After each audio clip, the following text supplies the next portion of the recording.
എടി പിള്ളേ, എനിക്ക് കോഴിക്കോട് പുതിയ വർക്ക് കിട്ടി. കൊറേ നാളെ കൂടിയാലേ വർക്ക് കിട്ടുന്നേ.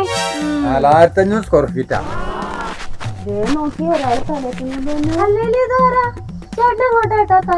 ചേച്ചി, ഞാൻ ഈ നാട് വിട്ടു പോവാൻ പോവാ. എന്നെ കണ്ട എല്ലാവർക്കും പിശകുനാന്നാ പറയുന്നത്. മോനെ, അതല്ല അന്ധവിശ്വാസമല്ല. ആ തുണി ഒന്ന് മാറ്റി.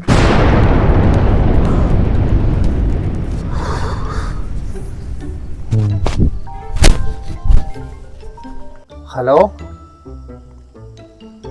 അയ്യോ എന്നാട്ടാ പറ്റിയേ? എന്റെ വർക്ക് പോയി. എന്റെ പൊന്നേട്ടാ, ഞാൻ അപ്പോഴേ പറഞ്ഞല്ലേ ഈ ദുശകനൊക്കെ ഉള്ളതാണ്. ഞാൻ എന്റെ വഴിക്ക് പോവാട്ടാ. ചേട്ടാ പോലെ ചേട്ടാ, എനിക്കൊരു ഹെൽപ്പ് ചെയ്യും ചേട്ടാ. എന്നാ ചേട്ടാ, പ്ലീസ് ചേട്ടാ. ചേട്ടാ ഏതായാലും ചേട്ടൻ ദുശകനല്ലേ ചേട്ടാ. എന്റെ എക്സ് ഉണ്ട് ചേട്ടാ, എന്നെ പണ്ടവൻ തേച്ചിട്ട് പോയതാ ചേട്ടാ. അവനൊരു പണി നമുക്ക് കൊടുക്കാൻ ചേട്ടാ. പ്ലീസ് ചേട്ടാ, എന്റെ കൂടെ ഒന്ന് വാ ചേട്ടാ. അല്ല, നിങ്ങളിവിടെ വരുന്നോണ്ട് എനിക്ക് എന്താ ലാഭമുള്ള? ചേട്ടാ, ഞാൻ ചേട്ടന് 20,000 രൂപ തരാൻ ചേട്ടാ. പ്ലീസ് ചേട്ടാ, ഒന്ന് വാ ചേട്ടാ, അവനൊരു പണി കൊടുക്കണം. ആ, എന്നാ ശരി, ഞാൻ വരാം.